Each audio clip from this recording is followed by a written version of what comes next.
ಯತ್ನಾಳ್ ಉಚ್ಚಾಟನೆಗೆ ಪಂಚಮಸಾಲಿ ಶ್ರೀಗಳು ಆಕ್ರೋಶವನ್ನ ವ್ಯಕ್ತಪಡಿಸಿದ್ದಾರೆ. ತೀವ್ರ ಕುತೂಹಲ ಕೆರಳಿಸ್ತಾ ಇದೆ ಸ್ವಾಮೀಜಿಯ ಮಹತ್ವದ ಸಭೆ ಕರೆದಿದ್ದಾರೆ ಅವರು ಇವತ್ತು ಕೂಡಲ ಸಂಗಮ ಸ್ವಾಮೀಜಿ ನೇತೃತ್ವದಲ್ಲಿ ಒಂದು ಸಭೆಯನ್ನ ನಡೆಸಲಾಗುತ್ತೆ. ಬೆಳಗಾವಿಯ ಗಾಂಧಿ ಭವನದಲ್ಲಿ ನಡೆಯುವಂತ ಸಭೆ. ಯತ್ನಾಳ್ ಉಚ್ಚಾಟನೆಯನ್ನ ಖಂಡಿಸಿ ಸಭೆಯನ್ನ ಕರೆದಿದ್ದಾರೆ ಸ್ವಾಮೀಜಿ.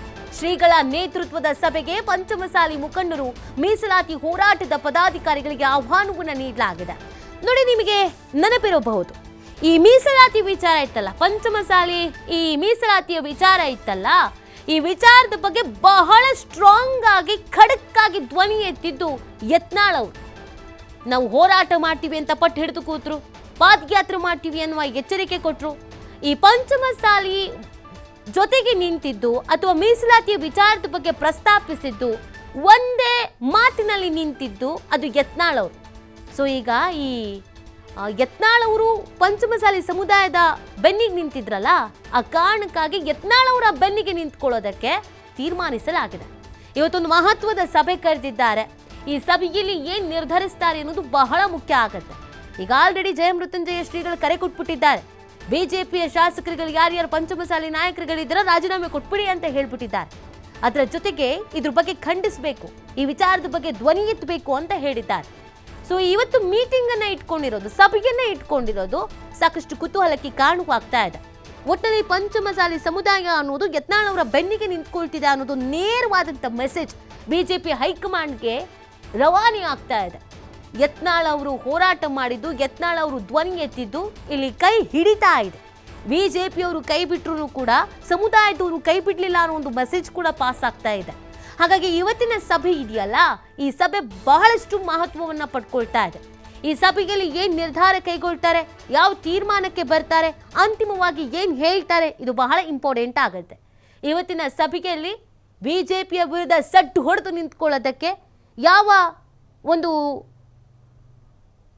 ವಿಚಾರವನ್ನ ಇಲ್ಲಿ ಚರ್ಚೆ ಮಾಡ್ತಾರೆ, ನಿರ್ಧಾರವನ್ನ ತೆಗೆದುಕೊಳ್ತಾರೆ ಅನ್ನೋದು ಪ್ರಶ್ನೆ. ಬಿಜೆಪಿಯ ಹೈಕಮಾಂಡ್ ತಕ್ಷಣವೇ ಉಚ್ಚಾಟನೆಯನ್ನ ವಾಪಸ್ ಪಡಿಬೇಕು. ಬೆಳಗಾವಿಯಲ್ಲಿ ಬಸವಜಯ ಮೃತ್ಯುಂಜಯ ಸ್ವಾಮೀಜಿ ಆಗ್ರಹಿಸ್ತಾ ಇದ್ದಾರೆ. ಯತ್ನಾಳ್ ಉತ್ತರ ಕರ್ನಾಟಕ ಅಭಿವೃದ್ಧಿಯ ಹರಿಕಾರ, ಹಿಂದುತ್ವದ ಪ್ರತಿಪಾದಕ. ಯತ್ನಾಳ್ರನ್ನ ಕುತಂತ್ರ ಮಾಡಿ ಉಚ್ಚಾಟನೆ ಮಾಡಿದ್ದಾರೆ. ಯತ್ನಾಳ್ ಉಚ್ಚಾಟನೆ ಬಿಜೆಪಿ ಪಕ್ಷಕ್ಕೆ ದೊಡ್ಡ ಹಿನ್ನಡೆ. ಯತ್ನಾಳ್ ಉಚ್ಚಾಟನೆ ಹಿಂದೆ ಯಾರಿದ್ದಾರೆ ಅಂತ ಎಲ್ರಿಗೂ ಗೊತ್ತಿದೆ.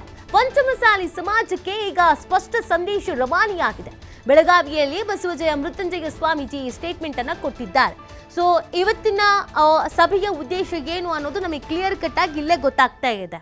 ಯತ್ನಾಳ್ ಅವರ ಬೆನ್ನಿಗೆ ನಿಂತಿರೋದು, ಇಲ್ಲಿ ಮೃತ್ಯುಂಜಯ ಸ್ವಾಮೀಜಿ ಅವ್ರು ಹೇಳ್ತಾ ಇರೋದು ಏನು, ಉತ್ತರ ಕರ್ನಾಟಕ ಅಭಿವೃದ್ಧಿ ಅಂತ ಬಂದಾಗ ಆ ಉತ್ತರ ಕರ್ನಾಟಕ ಅಭಿವೃದ್ಧಿಯ ಹರಿಕಾರ ಅಂದ್ರೆ, ಹಿಂದುತ್ವದ ಪ್ರತಿಪಾದಿಕ ಅಂತ ಅಂದ್ರೆ ನಮಗೆ ತಟ್ಟಂತ ನೆನಪಾಗೋದು, ನಮ್ಮ ಕಣ್ಣು ಮುಂದೆ ಬರೋದು ಯತ್ನಾಳ್ರನ್ನ ಕುತಂತ್ರ ಮಾಡಿ ಉಚ್ಚಾಟನೆ ಮಾಡಿದ್ದಾರೆ.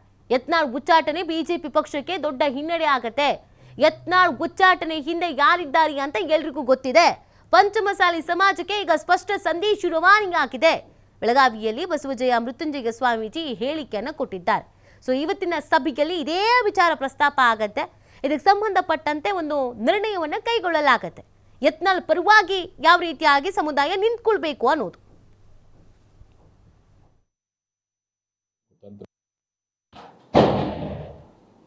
ಉತ್ತರ ಕರ್ನಾಟಕದ ಅಭಿವೃದ್ಧಿ ಅಧಿಕಾರ, ಪಂಚಮಸಾಲಿ ಮೀಸಲಾತಿ ಹೋರಾಟ ಸಮಿತಿಯ ಅಧ್ಯಕ್ಷರು, ಹಿಂದುತ್ವದ ಬಗ್ಗೆ ಪ್ರಬಲವಾಗಿ ಮಾತನಾಡುವಂತಹ ನಾಯಕರು, ಲಿಂಗಾಯತ ಸಮುದಾಯಗಳನ್ನು ಒಗ್ಗೂಡಿಸುವಂತಹ ಏಕೀಕರಣದ ಬಹಳ ದೊಡ್ಡ ಶಕ್ತಿಯಾಗಿರ್ತಕ್ಕಂಥ ಬಸವ ಪಾಟೀಲ್ ಯತ್ನಾಳ್ ಅವರನ್ನು ಇವತ್ತು ಕೆಲವರು ಕುತಂತ್ರ ಮಾಡಿ ಅವರನ್ನು ಅವ್ರ ಪಕ್ಷದ ವತಿಯಿಂದ ಉಚ್ಚಾಟನೆ ಮಾಡ್ತಕ್ಕಂಥದ್ದು ಕ್ರಮ ನಿಜವಾಗ್ಲೂ ಖಂಡನೀಯವಾಗಿರ್ತಕ್ಕಂಥದ್ದು. ಉದ್ದೇಶ ಏನಪ್ಪ ಅಂತಂದರೆ, ಅಧಿವೇಶನದಲ್ಲಿ ಯಾವಾಗಲೂ ಉತ್ತರ ಕನ್ನಡ ಪರವಾಗಿ ಮಾತಾಡ್ತಾಯಿದ್ರು, ಪಂಚಮಸಾಲಿ ಮೀಸಲಾತಿ ಮತ್ತು ಉಳಿದ ಸಮುದಾಯಗಳ ಮೀಸಲಾತಿ ಬಗ್ಗೆ ಮಾತಾಡ್ತಾಯಿದ್ರು. ಲಿಂಗಾಯತ ನಾಯಕತ್ವ ಇವತ್ತು ಎಲ್ಲೇ ಒಂದು ಕಡೆ ಬೆಳೀತಿದ್ದೇನೋವಂಥ ಒಂದು ಕಾರಣ ಮತ್ತು ಹಿಂದುತ್ವದ ಕೂಗನ್ನು ಅಡಗಿಸ್ಬೇಕೆನ್ನುವಂಥ ಕಾರಣ, ಈ 4 ಕಾರಣ ಹಿಡ್ಕೊಂಡು ಇಷ್ಟು ಗಟ್ಟಿಯಾಗಿ ಮಾತಾಡುವಂಥವ್ರು ಬಸವನಗೌಡರು. ಈ ರಾಜ್ಯ ಜನತೆ ಅವರನ್ನು ಮುಖ್ಯಮಂತ್ರಿಯಾಗಿ ನೋಡಬೇಕು, ರಾಜ್ಯ ಅಧ್ಯಕ್ಷರಾಗಿ ನೋಡಬೇಕು ಅಂತ ಭಾಳ ದಿನಗಳಿಂದ ಕಾಯ್ತಾಯಿದ್ರು. ಈ ಎಲ್ಲ ಕಾರಣಕ್ಕೋಸ್ಕರವಾಗಿಯೇ ಹತಾಶೆಗೊಂಡು ಪೂರ್ವಗ್ರಹ ಪೀಡಿತರಾಗಿ BJP ಒಳಗಿರ್ತಕ್ಕಂಥ ಕೆಲವೊಂದು ಲಿಂಗಾಯತ ನಾಯಕತ್ವವನ್ನು ಕುಗ್ಗಿಸುವಂಥ ಕೆಲವೊಂದು ದುಷ್ಟ ಮನಸ್ಸುಗಳು ಮತ್ತು ಕುತಂತ್ರದ ಮೂಲಕವಾಗಿ ಭಾರತೀಯ ಜನತಾ ಪಕ್ಷದಿಂದ ಒಬ್ಬ ಹಿರಿಯ ನಾಯಕನನ್ನು, ಪ್ರಾಮಾಣಿಕ ರಾಜಕಾರಣಿಯನ್ನು, ನೇರವಾಗಿ ಮಾತನಾಡುವಂಥ ಅವ್ರ ಪಕ್ಷದ ಸಿದ್ಧಾಂತಗಳನ್ನು ಭಾಳಷ್ಟು ಗಟ್ಟಿಗೆ ಪ್ರತಿಪಾದಿಸುವಂಥ ಒಬ್ಬ ನಾಯಕನನ್ನು ಇವತ್ತು ಉಚ್ಚಾಟನೆ ಮಾಡೋಷ್ಟು ಮಟ್ಟಿಗೆ ಕೀಳು ಮಟ್ಟಕ್ಕೆ ಇವತ್ತು ಒಳಗಾಗಿರ್ತಕ್ಕಂಥದ್ದು ಅದು ಅವ್ರ ಪಕ್ಷಕ್ಕೆ ಭಾಳ ದೊಡ್ಡ ಹಿನ್ನಡೆ. ಇವತ್ತಿನ ಸಭೆ ಇದೆಯಲ್ಲ, ಈ ಸಭೆ ಮಹತ್ವವನ್ನು ಪಡ್ಕೊಳ್ಳೋದ್ರ ಜೊತೆಗೆ ಏನು ನಿರ್ಧಾರ ಕೈಗೊಳ್ಳುತ್ತೆ ಅನ್ನೋದು ಕೂಡ ಪ್ರಶ್ನೆ ಇದೆ. ಇದೆಲ್ಲದ್ರ ಬಗ್ಗೆ ಮತ್ತಷ್ಟು ಮಾಹಿತಿಯನ್ನು ನೀಡ್ತಾರೆ ನಮ್ಮ ಪ್ರತಿನಿಧಿ ಶ್ರೀಧರ್. ಬೆಳಗಾವಿಯಿಂದ ಲೈವ್ನಲ್ಲಿ ಜಾಯ್ನ್ ಆಗ್ತಾ ಇದ್ದಾರೆ. ಶ್ರೀಧರ್, ಯತ್ನಾಳ್ ಅವರನ್ನ ಉಚ್ಚಾಟನೆ ಮಾಡಿದ್ದು ಆ ಭಾಗದ ಜನಕ್ಕೆ ಬಹಳ ಬೇಸರ ಆಗೋದ್ರ ಜೊತೆಗೆ ಹಿಂದುತ್ವ ಅಂತ ಮಾತನಾಡಿದವರನ್ನ ಉಚ್ಚಾಟನೆ ಮಾಡಲಾಗಿದೆ, ಬಿಜೆಪಿ ಪಕ್ಷಕ್ಕೆ ನಿಷ್ಠಾವಂತರಾಗಿದ್ದವರನ್ನ ಉಚ್ಚಾಟನೆ ಮಾಡಲಾಗಿದೆ ಅನ್ನುವಂಥ ವಿಚಾರ ಏನಿದೆ. ಪಕ್ಷ ಅನ್ನೋದು ಕೈ ಬಿಟ್ಟರು ಕೂಡ ಸಮುದಾಯ ಅನ್ನೋದು ಕೈ ಬಿಡ್ತಾ ಇಲ್ಲ ಅನ್ನೋದೊಂದು ಮೆಸೇಜ್ ಪಾಸ್ ಮಾಡಲಾಗ್ತಾ ಇದೆ.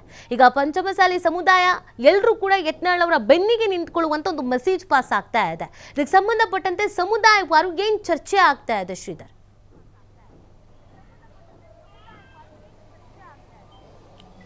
ನೀತೀಗ ಬಸವನಗೌಡ ಪಾಟೀಲ್ ಯತ್ನಾಳರನ್ನ ಉಚ್ಚಾಟನೆ ಮಾಡಿದ ಬೆನ್ನಲ್ಲೇ ಈಗ ಪಂಚಮಸಾಲಿ ಸಮುದಾಯ ಕೇಳಿದೆ. ಈಗಾಗಲೇ ಏನು ಯತ್ನಾಳ ಉಚ್ಚಾಟನೆ ಖಂಡಿಸಿ ಬಿಜೆಪಿಲಿರ್ತಕ್ಕಂಥ ಯತ್ನಾಳ್ನ ಬೆಂಬಲಿಗರು ಅನೇಕರು ಕೂಡ ಈಗ ತಮ್ಮ ಏನು ಬಿಜೆಪಿಲಿರ್ತಕ್ಕಂಥ ತಮ್ಮ ಹುದ್ದೆಗಳಿಗೆ ರಾಜೀನಾಮೆ ಕೊಡುವ ಮೂಲಕ ಆಕ್ರೋಶ ಹೊರಹಾಕ್ತಾ ಇದ್ದಾರೆ. ಮತ್ತೊಂದು ಕಡೆ ಇವತ್ತು ಬೆಳಗಾವಿಯಲ್ಲಿ ಮಹತ್ವದ ಸಭೆಗೆ ಇವತ್ತು ಏನು ಸಭೆಯನ್ನು ಕರೆದಿರ್ತಕ್ಕಂಥದ್ದು ಕೂಡಲ ಸಂಗಮದ ಬಸವಜಯ ಮೃತ್ಯುಂಜಯ ಸ್ವಾಮೀಜಿ ನೇತೃತ್ವದಲ್ಲಿ ಒಂದು ಮಹತ್ವದ ಸಭೆ ನಡೆಯುತ್ತೆ. ಯಾಕಂದರೆ ಬೆಳಗಾವಿಯ ಗಾಂಧಿ ಭವನದಲ್ಲಿ 1 ಗಂಟೆಗೆ ಒಂದು ಸಭೆ ನಡೆಯಲಿದೆ ಅಂತ ಹೇಳ್ಬೋದು. ಈ ಒಂದು ಸಭೆಗೆ ಪಂಚಮಸಾಲಿ 2A ಮೀಸಲಾತಿ ಹೋರಾಟದ ಪದಾಧಿಕಾರಿಗಳು ಪ್ರಮುಖರನ್ನ ಈ ಒಂದು ಸಭೆಗೆ ಆಹ್ವಾನಿಸಲಾಗಿದೆ. ಅದರ ಜೊತೆಗೆ ಬಸವನಗೌಡ ಪಾಟೀಲ್ ಯತ್ನಾಳರ ಏನು ಬೆಂಬಲಿಗರಾಗಿದ್ದಾರೆ, ಹಿಂದುತ್ವವನ್ನು ಬೆಂಬಲಿಸಿ ಅವರ ಬೆಂಬಲಕ್ಕಿದ್ದಂಥ ಬೆಂಬಲಿಗರಾಗಿದ್ದಾರೆ, ಅವರು ಕೂಡ ಈ ಒಂದು ಸಭೆಗೆ ಬರ್ಬೋದು ಅನ್ನುವಂಥ ಒಂದು ಆಹ್ವಾನವನ್ನು ಸ್ವಾಮೀಜಿಗಳು ಕರೆ ಕೊಟ್ಟಿದ್ದಾರೆ. ಈ ಸಭೆಯಲ್ಲಿ ಪ್ರಮುಖವಾಗಿ ಚರ್ಚೆ ಆಗುವಂಥ ವಿಚಾರ ಅಂದರೆ ಬಸವನಗೌಡ ಪಾಟೀಲ್ ಯತ್ನಾಳ್ ಉಚ್ಚಾಟನೆ ಏನಿದೆ, ಉಚ್ಚಾಟನೆಯನ್ನು ಏನು ಪ್ರಧಾನಮಂತ್ರಿ ನರೇಂದ್ರ ಮೋದಿ ಮತ್ತು ಅಮಿತ್ ಶಾ ಅವರನ್ನು ವಾಪಸ್ ಪಡೆದುಕೊಳ್ಳಬೇಕು, ಪಕ್ಷದ ವರಿಷ್ಠರು ಒಂದು ನಿರ್ಧಾರವನ್ನು ವಾಪಸ್ ಪಡೆದುಕೊಳ್ಳಬೇಕು, ಇಲ್ಲವಾದರೆ ಮುಂದಿನ ದಿನಗಳಲ್ಲಿ ಬಿಜೆಪಿ ವಿರುದ್ಧ ಆಗಿರ್ಬೋದು ಯಾವ ರೀತಿ ಹೋರಾಟ ಮಾಡಬೇಕು. ಮತ್ತು ಬಸವನಗೌಡ ಪಾಟೀಲ್ ಯತ್ನಾಳರೊಂದಿಗೆ ಈಗಾಗಲೇ ಏನು ಪಂಚಮಸಾಲಿ ಶ್ರೀಗಳು ಕೂಡ ಈಗಾಗಲೇ ಮಾತನಾಡಿರ್ತಕ್ಕಂಥದ್ದು, ಈಗಾಗಲೇ ಏನು ಒಂದು ಉಚ್ಚಾಟನೆ ಮಾಡಿದ್ರು ಕೂಡ ಬಸವನಗೌಡ ಪಾಟೀಲ್ ಯತ್ನಾಳ್ ಯಾವುದೇ ರೀತಿಯ ಒಂದು ಧೃತಿಗಟ್ಟಿಲ್ಲ. ಅವತ್ತು ಅವರ ಹೋರಾಟ ಏನಿದೆ ಅದು ಪಂಚಮಸಾಲಿ 2A ಮೀಸಲಾತಿ ಆಗಿರ್ಬೋದು, ಉತ್ತರ ಕರ್ನಾಟಕ ಅಭಿವೃದ್ಧಿ ವಿಚಾರವಾಗಿ ಅವ್ರು ಗಟ್ಟಿ ಧ್ವನಿ ಎತ್ತುವುದಾಗಿರ್ಬೋದು, ಜೊತೆಗೆ ಏನು ಹಿಂದುತ್ವದ ವಿಚಾರವಾಗಿ ಆಗಿರ್ಬೋದು, ಅಥವಾ ಅಖಂಡ ಲಿಂಗಾಯತ ಸಮುದಾಯವನ್ನು ಒಗ್ಗೂಡಿಸುವಂಥ ವಿಚಾರ ಆಗಿರ್ಬೋದು, ಈ ವಿಚಾರವಾಗಿ ಅವರ ಹೋರಾಟ ನಿರಂತರವಾಗಿರುತ್ತೆ ಅನ್ನುವಂಥ ಮಾತನ್ನು ಇಲ್ಲಿ ಶ್ರೀಗಳು ಹೇಳ್ತಾರೆ. ಜೊತೆಗೆ ಯತ್ನಾಳರ ಬೆನ್ನಿಗೆ ಪ್ರಮುಖವಾಗಿ ಹಿಂದುತ್ವದ ಏನು ಹಿಂದೂಗಳು ಮತ್ತು ಪಂಚಮಸಾಲಿ ಸಮುದಾಯ ಸಂಪೂರ್ಣವಾಗಿ ಅವ್ರ ಬೆನ್ನಿಗೆ ನಿಂತಿರ್ತಕ್ಕಂಥದ್ದು. ಯಾವುದೇ ಶಾಸಕರು ಗೆದ್ದು ಬರಬೇಕಂದ್ರೆ 3,000 ರಿಂದ 5,000 ಮತಗಳ ಅಂತರದಿಂದ ಗೆದ್ದು ಬರ್ತಾರೆ. ಬಸವನಗೌಡ ಯತ್ನಾಳರಿಗೆ ಪ್ರತಿ ವಿಧಾನಸಭಾ ಮತಕ್ಷೇತ್ರದಲ್ಲಿ 20,000 ಜನ ಅವರ ಬೆಂಬಲಕ್ಕಿರ್ತಕ್ಕಂಥದ್ದು, ಅದು ಪಂಚಮಸಾಲಿ ಸಮುದಾಯ ಆಗಿರ್ಬೋದು ಅಥವಾ ಹಿಂದೂ ಕಾರ್ಯಕರ್ತರಾಗಿರ್ಬೋದು. ಇದರ ಪರಿಣಾಮ ಏನಿದೆ ಬಿಜೆಪಿಗೆ ನೇರವಾಗಿ ಎದುರಾಗುತ್ತೆ. ಯಾಕಂದರೆ ಈ ಹಿಂದೆ ಪಂಚಮಸಾಲಿ 2A ಮೀಸಲಾತಿಗಾಗಿ ಒಂದು ಹೋರಾಟ ನಡೆದಂಥ ಸಂದರ್ಭದಲ್ಲಿ ಇದೇ ಬಸವನಗೌಡ ಪಾಟೀಲ್ ಯತ್ನಾಳ್ ಗಟ್ಟಿ ಧ್ವನಿಯಲ್ಲಿ ನಿಂತುಕೊಂಡಿದ್ರು. ಅದರ ಫಲವಾಗಿ ಏನು ಯತ್ನಾಳ್ ಆಗ ಒಂದು ಮೀಸಲಾತಿ ಕೊಡಲಿಲ್ಲ. ಆಗ ಯಡಿಯೂರಪ್ಪ ನೇತೃತ್ವದ ಸರ್ಕಾರ ಮೀಸಲಾತಿ ಕೊಡದ ಹಿನ್ನೆಲೆಯಲ್ಲಿ ಕಳೆದ ಚುನಾವಣೆಯಲ್ಲಿ ಪಂಚಮಸಾಲಿ ಸಮುದಾಯ ಕಾಂಗ್ರೆಸ್ ಪಕ್ಷಕ್ಕೆ ಬೆಂಬಲಿಸಿತ್ತು. ಇದರಿಂದ ಕಾಂಗ್ರೆಸ್ ಪಕ್ಷ ರಾಜ್ಯದಲ್ಲಿ ಅಧಿಕಾರಕ್ಕೆ ಬಂತು. ಆದರೆ ಯಾವಾಗ ಬೆಳಗಾವಿ ಅಧಿವೇಶನ ಸಂದರ್ಭದಲ್ಲಿ ಮೀಸಲಾತಿ ಸಿಗುತ್ತೆ ಅನ್ನೋ ಒಂದು ನಿರೀಕ್ಷೆ ಇಟ್ಕೊಂಡಿದ್ದು, ಅದನ್ನು ಕೂಡ ಒಂದು ಸರ್ಕಾರ ಹುಸಿಗೊಳಿಸಿದ ಬಳಿಕ ಏನು ಲಾಠಿ ಏಟನ್ನು ಕೊಟ್ಟಿದ್ರು. ಆಗ ಪಂಚಮಸಾಲಿ ಸಮುದಾಯ ಮತ್ತೆ ಬಿಜೆಪಿ ಹತ್ತ ಮುಖ ಮಾಡಿತ್ತು, ಬಿಜೆಪಿ ಹತ್ತ ತಮ್ಮ ಏನು ವಾಲಿತ್ತು. ಆದರೆ ಈಗ ಯತ್ನಾಳ್ ಅವರ ಉಚ್ಚಾಟನೆ ಮಾಡುವ ಮೂಲಕ ಬಿಜೆಪಿ ಪಕ್ಷ ತನ್ನ ಏನು ನಿರ್ಧಾರವನ್ನು ಒಂದು ನಮಗೆ ತಿಳಿಸಿಕೊಟ್ಟಿದೆ. ಹೀಗಾಗಿ ಪಂಚಮಸಾಲಿ ಸಮುದಾಯಕ್ಕೆ ಒಂದು ಸಂದೇಶ ಸಿಕ್ಕಿದೆ. ಇದು ಪ್ರಮುಖವಾಗಿ ಯತ್ನಾಳ್ ಅವರ ನಾಯಕತ್ವವನ್ನು ಮತ್ತು ಯತ್ನಾಳ್ ಅವರು ಮುಂದಿನ ದಿನಗಳಲ್ಲಿ ರಾಜ್ಯದ ಮುಖ್ಯಮಂತ್ರಿ ಆಗ್ತಾರೆ ಮತ್ತು ಬಿಜೆಪಿ ರಾಜ್ಯಾಧ್ಯಕ್ಷರಾಗ್ತಾರೆ ಅನ್ನೋಂಥ ಒಂದು ಕಾರಣಕ್ಕಾಗಿ ಪಕ್ಷದಲ್ಲಿ ಇರತಕ್ಕಂಥ ಅವ್ರ ಕುತಂತ್ರದಿಂದ ಈಗ ಯತ್ನಾಳ್ ಅವರು ಉಚ್ಚಾಟನೆ ಆಗಿದೆ. ಇದು ಮೋದಿ ಮತ್ತು ಅಮಿತ್ ಶಾ ಮತ್ತು ನಡ್ಡಾ ಅವ್ರ ಗಮನಕ್ಕಿಲ್ಲ. ಅವ್ರ ಗಮನಕ್ಕಿದ್ರೆ ಈ ರೀತಿ ಉಚ್ಚಾಟನೆ ಅವ್ರು ಮಾಡ್ತಿರ್ಲಿಲ್ಲ. ನಮ್ಮದು ಹೋರಾಟ ಏನಿದ್ರು ಈ ಒಂದು ರಾಜ್ಯದಲ್ಲಿ ಏನು ಯತ್ನಾಳ್ ವಿರುದ್ಧ ಕುತಂತ್ರ ಮಾಡಿದ್ರು ಅವ್ರ ವಿರುದ್ಧ ನಮ್ಮ ಹೋರಾಟ ಇರುತ್ತೆ. ಇವತ್ತು ಸಭೆಯಲ್ಲಿ ಯತ್ನಾಳ್ ಅವರ ಉಚ್ಚಾಟನೆ ಸಂಬಂಧಪಟ್ಟಂತೆ ನಾವೆಲ್ಲವೂ ಕೂಡ ಒಮ್ಮತದ ಏನು ಚರ್ಚೆಯನ್ನು ಮಾಡ್ತೇವೆ. ಚರ್ಚೆ ಆದ ಬಳಿಕ ಒಂದು ಒಮ್ಮತದ ನಿರ್ಧಾರವನ್ನು ತೆಗೆದುತ್ತೇವೆ. ಮತ್ತೆ ಯತ್ನಾಳ್ ಅವರ ಪರವಾಗಿ ಪಂಚಮಸಾಲಿ ಸಮುದಾಯ ರಾಜ್ಯಾದ್ಯಂತ ಹೋರಾಟ ಮಾಡಲಿದೆ. ಆ ರೀತಿಯ ತೀರ್ಮಾನಗಳನ್ನು ನಾವು ತೆಗೆದುಕೊಳ್ತೇವೆ. ಒಂದು ವೇಳೆ ಏನು ಪಂಚಮಸಾಲಿ ಸಮುದಾಯದ ಪ್ರಬಲ ನಾಯಕ ಆದಂಥ ಯತ್ನಾಳ್ ಅವರನ್ನು ಉಚ್ಚಾಟನೆ ವಾಪಸ್ ಪಡೆದೇ ಇದ್ದರೆ ಅದು ಮುಂದಿನ ದಿನಗಳಲ್ಲಿ ಬಿಜೆಪಿ ಅವನತಿಗೆ ಕಾರಣವಾಗಲಿದೆ. ಯಾಕೆ ಬಿಜೆಪಿಯಲ್ಲಿ ಇರ್ತಕ್ಕಂಥ ಲಿಂಗಾಯತ್ ನಾಯಕರನ್ನು ಒಬ್ಬೊಬ್ಬರನ್ನೇ ಮುಗಿಸುವಂಥ ಪ್ರಯತ್ನ ಆಗ್ತಾ ಇದೆ ಅನ್ನುವಂಥ ಒಂದು ಏನು ಆಕ್ರೋಶವನ್ನು ಕೂಡ ಸ್ವಾಮೀಜಿಗಳು ಹೊರಹಾಕಿರ್ತಕ್ಕಂಥದ್ದು. ಈ ಹಿಂದೆ ಏನು ಉಮೇಶ್ ಕತ್ತಿ ಕೂಡ ಬಿಜೆಪಿಯಲ್ಲಿ ಇದ್ರು. ಆಗ ಅವರ ಸರ್ಕಾರ ಬಂದ ಬಳಿಕ ಉಮೇಶ್ ಕತ್ತಿ ಅವರನ್ನು ಮಂತ್ರಿ ಮಾಡದೆ ಅವರನ್ನು ಏನು ರಾಜಕೀಯವಾಗಿ ತುಳಿಯುವಂಥ ಕೆಲಸವನ್ನಾಯಿತು. ತದನಂತರ ಲಕ್ಷ್ಮಣ್ ಸವದಿ ಅವರು ಕೂಡ ಪಕ್ಷ ಬಿಟ್ಟು ಹೊರಗೆ ಹೋಗುವಂತೆ ಒಂದು ಕುತಂತ್ರಗಳು ನಡೆಸಲಾಯಿತು. ಜಗದೀಶ್ ಶೆಟ್ಟರ್ ಅವರ ವಿರುದ್ಧ ಕೂಡ ಅದೇ ರೀತಿಯ ಕುತಂತ್ರಗಳು ನಡೆಯಲಾಯಿತು. ಜೊತೆಗೆ ಈಗ ಯತ್ನಾಳ್ ಅವರ ವಿರುದ್ಧ ಅಂಥದೇ ಒಂದು ಕುತಂತ್ರ ನಡೆಸಿ ಈಗ ಪಕ್ಷದಿಂದ ಉಚ್ಚಾಟನೆ ಮಾಡಿರ್ತಕ್ಕಂಥದ್ದು. ಯಾಕೆ ಉತ್ತರ ಕರ್ನಾಟಕದ ಲಿಂಗಾಯತ್ ನಾಯಕರನ್ನು ಹತ್ತಿಕ್ಕುವಂಥ ಕೆಲಸವನ್ನು ಈ ಒಂದು ಏನು BJP ಪಕ್ಷದಲ್ಲಿರ್ತಕ್ಕಂಥ ಕೆಲವರು ಮಾಡ್ತಾ ಇದ್ದಾರೆ. ಹಾಗಾಗಿ ಇದನ್ನು ಏನು ಪಕ್ಷದ ವರಿಷ್ಠರು ಅರ್ಥ ಮಾಡಿಕೊಳ್ಬೇಕು. ಒಂದು ವೇಳೆ ಯತ್ನಾಳ್ ಅವರು ಉಚ್ಚಾಟನೆ ಮಾಡದಿದ್ರೆ, ಈ ಹಿಂದೆ ಏನು ಉಮೇಶ್ ಕತ್ತಿ ಅವರು ಅನಿವಾರ್ಯ ಕಾರಣಕ್ಕಾಗಿ ಉತ್ತರ ಕರ್ನಾಟಕ ಅಭಿವೃದ್ಧಿ ಆಗದಿದ್ರೆ ಪ್ರತ್ಯೇಕ ರಾಜ್ಯದ ಒಂದು ಕೂಗುಗಳನ್ನು ಕೇಳಿ ಬರ್ತಾ ಇತ್ತು. ನಾವೆಲ್ಲರೂ ಕೂಡ ಅಖಂಡ ಕರ್ನಾಟಕದ ಒಂದು ಅಭಿವೃದ್ಧಿಯನ್ನು ಬಯಸ್ತೇವೆ, ಅಖಂಡ ಕರ್ನಾಟಕವೇ ಇರಬೇಕು ಅಂತ ನಾವು ಒಂದು ಒತ್ತಾಯವನ್ನು ಮಾಡ್ತೇವೆ. ಆದರೆ ಈ ರೀತಿಯ ಅನ್ಯಾಯಗಳು ನಿರಂತರ ಆದಾಗ ಆಗ ಅನಿವಾರ್ಯವಾಗಿ ಉತ್ತರ ಕರ್ನಾಟಕದ ಪ್ರತ್ಯೇಕ ರಾಜ್ಯದ ಕೂಗು ಹೇಳುತ್ತೆ ಅನ್ನುವಂಥ ಒಂದು ಏನು ಶ್ರೀಗಳು ಒಂದು ಪರೋಕ್ಷವಾದಂಥ ಎಚ್ಚರಿಕೆಯನ್ನು BJPಯ ವರಿಷ್ಠರಿಗೆ ಕಳಿಸಿಕೊಟ್ಟಿರ್ತಕ್ಕಂಥದ್ದು. ಸದ್ಯ ಕಾಂಗ್ರೆಸ್ ಮತ್ತು BJP ಎರಡೂ ಪಕ್ಷದಿಂದ ನಮಗೆ ಪಂಚಮಸಾಲಿ 2A ಮೀಸಲಾತಿ ಸಿಕ್ಕಿಲ್ಲ. ಇಂಥ ಸಂದಿಗ್ಧ ಸ್ಥಿತಿಯಲ್ಲಿ ಈಗ ಯತ್ನಾಳ್ ಅವರ ಉಚ್ಚಾಟನೆ ಏನಿದೆ ಇದು ನಮ್ಮ ಸಮುದಾಯವನ್ನು ಗೊಂದಲಕ್ಕೆ ಏನು ಎಡೆ ಮಾಡಿಕೊಟ್ಟಿದೆ. ಹೀಗಾಗಿ ಇವತ್ತು ಪಕ್ಷದ ಪದಾಧಿಕಾರಿಗಳು ಮುಖಂಡರ ಸಭೆ ಇರುತ್ತೆ. ಈ ಸಭೆಯಲ್ಲಿ ಯತ್ನಾಳ್ ಉಚ್ಚಾಟನೆ ಬಗ್ಗೆ ಸುದೀರ್ಘವಾಗಿ ಚರ್ಚೆ ಮಾಡಲಾಗುತ್ತೆ. ಜೊತೆಗೆ BJPಯಲ್ಲಿ ಇರ್ತಕ್ಕಂಥ ಪಂಚಮಸಾಲಿ ಶಾಸಕರು ಕೂಡ ಒಂದು ಸಂದೇಶವನ್ನು ರವಾನಿಸ್ತೇವೆ. ಈಗ ಆಲ್ರೆಡಿ ರಾಜ್ಯದಲ್ಲಿ ಬಿಜೆಪಿ ಅಧಿಕಾರವನ್ನ ಕಳ್ಕೊಂಡಿದೆ. ಮುಂಬರುವಂತ ಚುನಾವಣೆಯಲ್ಲಿ ಅಧಿಕಾರಕ್ಕೆ ಬರಲೇಬೇಕು, ಹೇಗಾದ್ರೂ ಮಾಡಿ ಶತಾಯಗತಿಗೆ ಅನ್ನುವಂತ ಪ್ಲಾನ್ ನಲ್ಲಿ ಬಿಜೆಪಿ ಇದೆ. ಸೊ ಅಧಿಕಾರಕ್ಕೆ ಬರಲೇಬೇಕು ಅಂತ. ಇಲ್ಲಿ ಬಿಜೆಪಿಯಲ್ಲಿ ಈಗ ಹೇಗಾಗ್ತಿದೆ ಸದ್ಯದ ಪರಿಸ್ಥಿತಿ ಅಂತ ಅಂದ್ರೆ, ಪಂಚಮಸಾಲಿ ಅನ್ನುವಂತ ಸಮುದಾಯದವರ ಕೆಂಗಣ್ಣಿಗೆ ಗುರಿಯಾಗೋದ್ರ ಜೊತೆಗೆ ಕೇವಲ ಇದು ಸಮುದಾಯದ ವಿಚಾರ ಮಾತ್ರ ಆಗದೇನೆ ಉತ್ತರ ಕರ್ನಾಟಕವನ್ನ ಕೂಡ ಎಲ್ಲೋ ಒಂದ್ ಕಡೆಯಲ್ಲಿ ಸೈಡ್ ಲೈನ್ ಮಾಡಲಾಗ್ತಿದೆ. ಆ ಭಾಗದ ನಾಯಕರಿಗೆ ಅನ್ಯಾಯ ಆಗ್ತಿದೆ ಅನ್ನುವಂಥ ಮೆಸೇಜು ಪಾಸ್ ಆಗ್ತಿರುವಂಥ ಹಿನ್ನೆಲೆಯಲ್ಲಿ ಬಿಜೆಪಿಗೆ ಇದು ಎಷ್ಟು ಮಟ್ಟಿಗೆ ಡ್ಯಾಮೇಜ್ ಆಗ್ಬೋದು? ಒಂದು ಸಮುದಾಯದ ವಿಚಾರ, ಇನ್ನೊಂದು ಪ್ರಾಂತ್ಯದ ವಿಚಾರ. ಇವೆರಡು ನಾವು ನೋಡೋದಾದ್ರೆ ಸೆನ್ಸಿಟಿವ್ ವಿಚಾರ ಮತ್ತು ಎಮೋಷನಲ್ ವಿಚಾರ ಕೂಡ. ಸೊ ಇವೆರಡಕ್ಕೂ ಹೊಡೆತ ಬಿದ್ದಿರುವಂಥ ಹಿನ್ನೆಲೆಯಲ್ಲಿ ಬಿಜೆಪಿಗೆ ಇದು ಎಷ್ಟು ಮಟ್ಟಿಗೆ ಡ್ಯಾಮೇಜ್ ಆಗಬಹುದು ಅಂತ ಇದನ್ನ ಹೇಗೆ ವಿಶ್ಲೇಷಣೆ ಮಾಡಬಹುದು ಶ್ರೀಧರ್?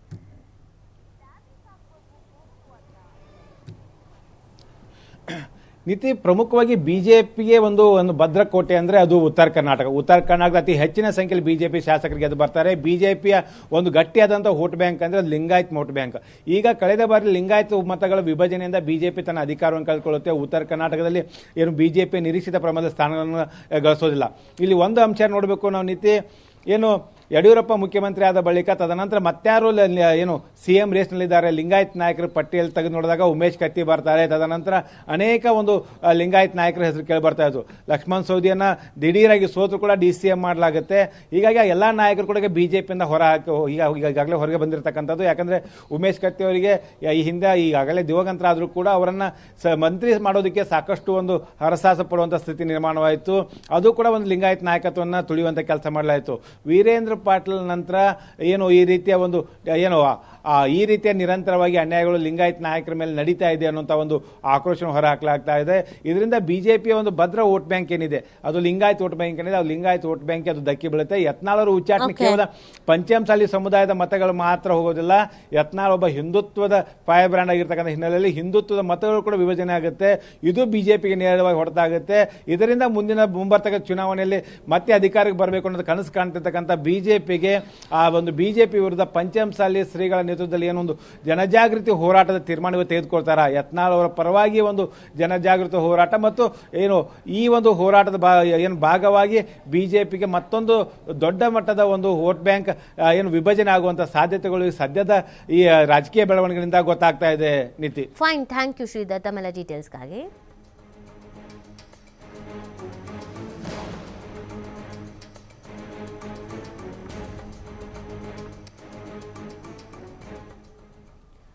ದೆಹಲಿಗೆ ತೆರಳಿದ DCM DK ಶಿವಕುಮಾರ್ ದೆಹಲಿಯಿಂದ ವಾಪಸ್ ಆದ